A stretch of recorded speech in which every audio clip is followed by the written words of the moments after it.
Merhaba arkadaşlar. Bugünkü videoda üzerimde görmüş olduğunuz elbisenin dikimini göstereceğim. Bir diğer hobim de tarih. Bu yüzden bu videoyu Bodrum Sualtı Müzesi ve Kalesi'nden çekiyorum. Umarım videomu beğenirsiniz.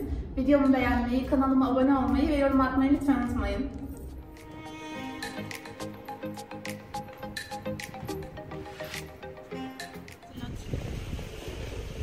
Hadi lütfen.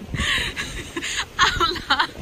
Ya neydi unuttum, lütfen söyler misin? Ya S.F. Jones yapmış ya burayı. Kale olarak yapmış. Ondan sonra yanmış mı? Bir şey olmuş burası savaşta. Sonra tekrar yaptırılmış. O yüzden mi İkinci toprağı Abdülhamit var?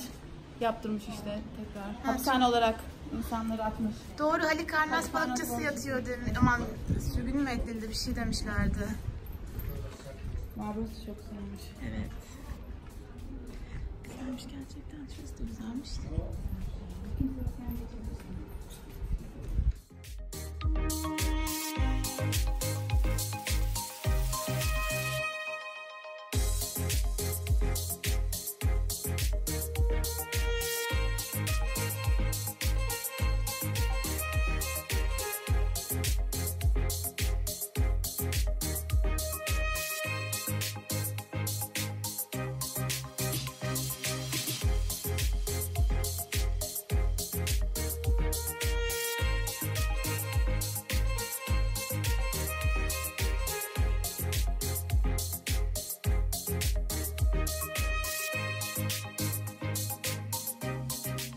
Abla sence burada ne yazıyor?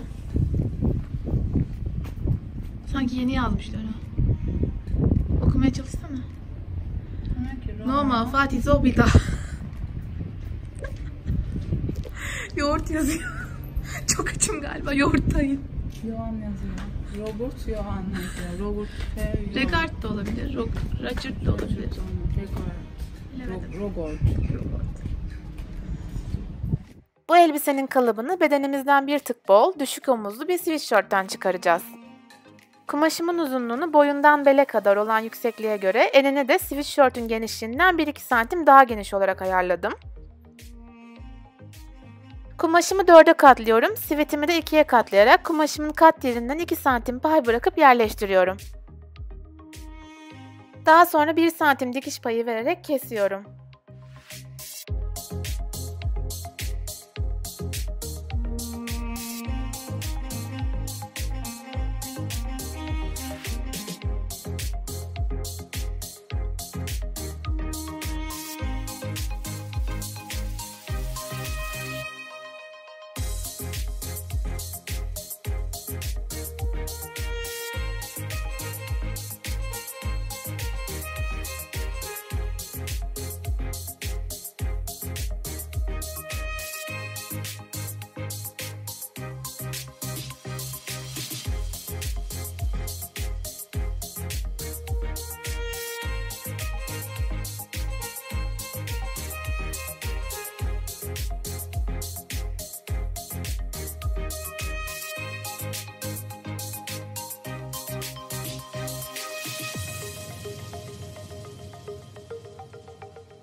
Gösterdiğim gibi pervazlarımı da kesiyorum.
Arka pervazı keserken 15 santim ortadan ikiye ayırdım.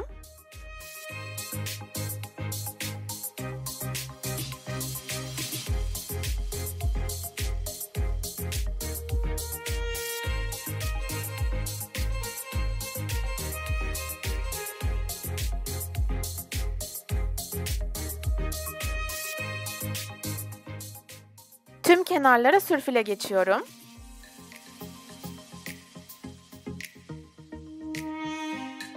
Pervazımla bedenimi iğnelediğim yerlerden dikiyorum. Dikmeden önce arka tarafa kurdelelerimi yerleştiriyorum.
Diktikten sonra düzüne çeviriyorum ve aralara çıt çıt atıyorum.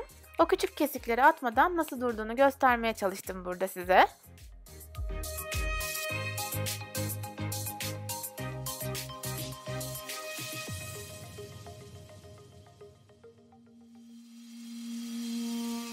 Döndürmeden önce köşeleri de tıraşlıyorum.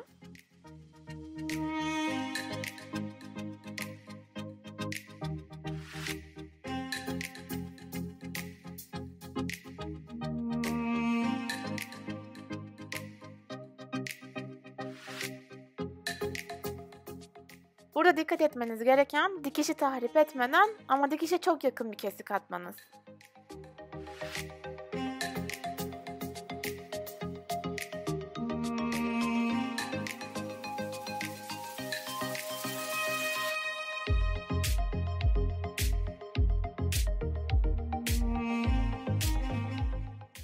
Aynı şeyleri arka bedenime de uyguluyorum.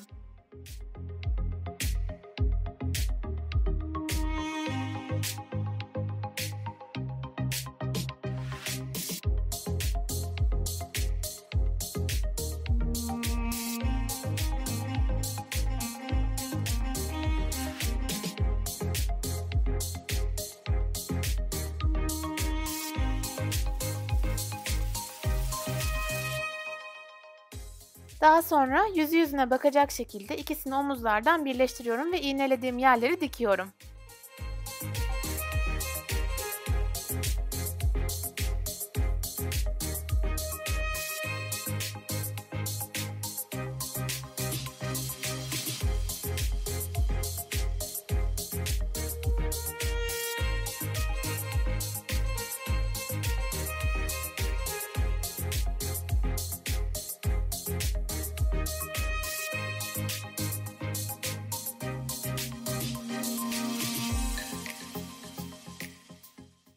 Şimdi kol altındaki gösterdiğim küçük kısımları tersten dikiyorum. Ardından yakayı komple çıma dikişiyle dikiyorum. Pervazlarımın öne dönmesini engelleyecek bu dikiş.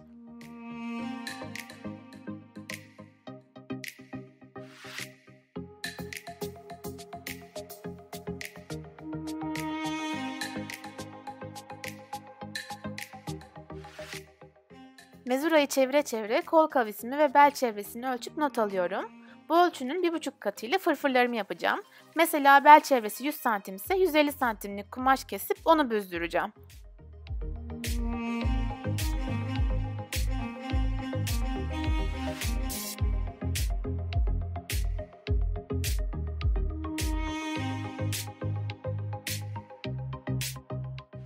Normalde fırfırı dikeceğimiz yerin 1,5 katı olarak almamız gerekiyor.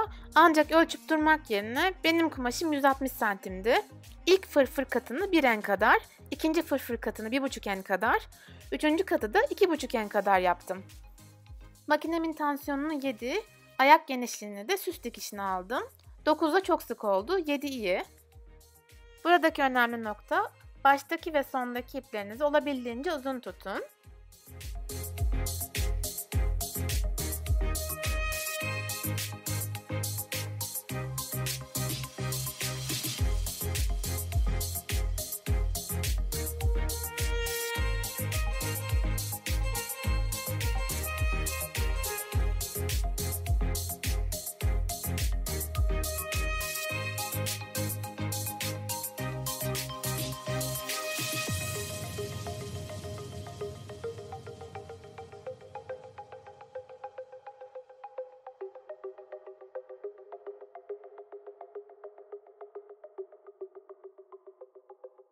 İlk parçamı alıp iki ucundan bedenimi iğneliyorum. Sonra çekiştire çekiştire büzgüleri açarak bluzuma göre ayarlıyorum.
Fırfırımı ayarlayınca iki ucunu da birleştirip iğnelediğim yerleri dikiyorum.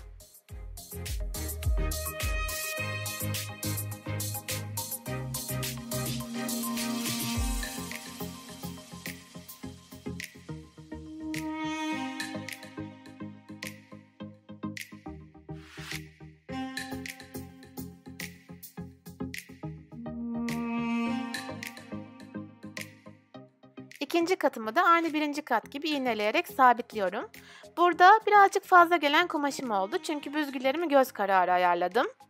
Siz de kendinize göre ayarlayabilirsiniz.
Fazla gelen parçayı kesip üçüncü kata ekledim ki daha fazla fırfırlı olsun.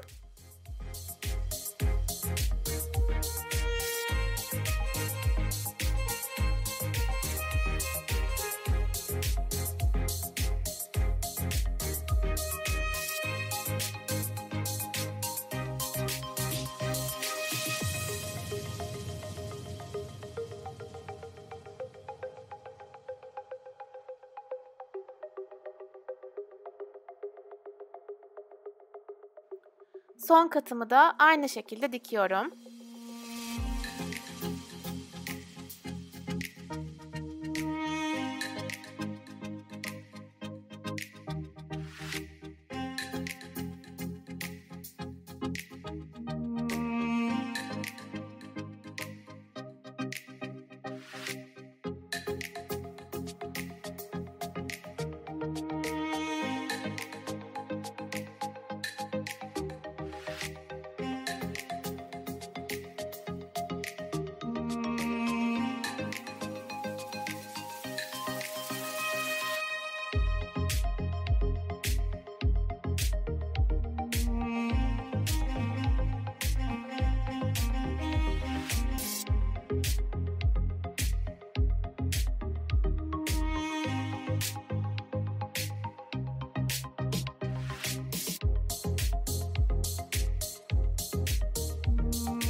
Şimdi bu kumaş gömleklik yani poplin ve çok ip atıyor. O sebeple açıktaki tüm yerlere sürfüle geçeceğim ve o tek ucunu 1 santim kıvırıp süslü bir dikişle dikeceğim.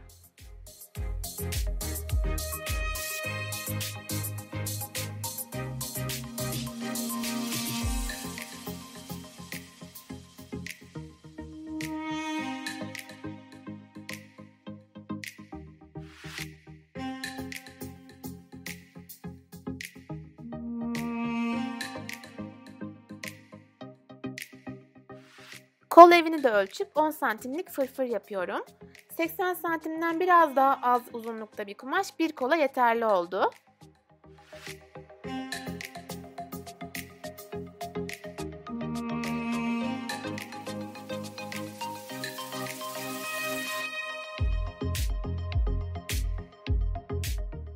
Kolları da dikip uçlarını kıvırınca elbisem tamam.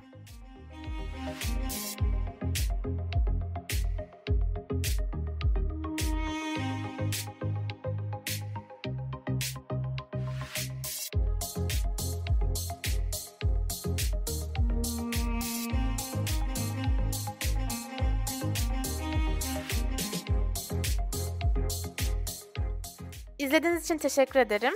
Bu videonun çekiminde bana yardımcı oldukları için önce ablama ve anneme, daha sonra da gösterdikleri ilgiden ötürü Bodrum Kalesi ve Sualtı Arkeoloji Müzesi çalışanlarına çok teşekkür ediyorum. Beni ve onları Instagram'da takip edebilmeniz için aşağıdaki açıklamayı okumayı lütfen unutmayınız. Görüşmek üzere.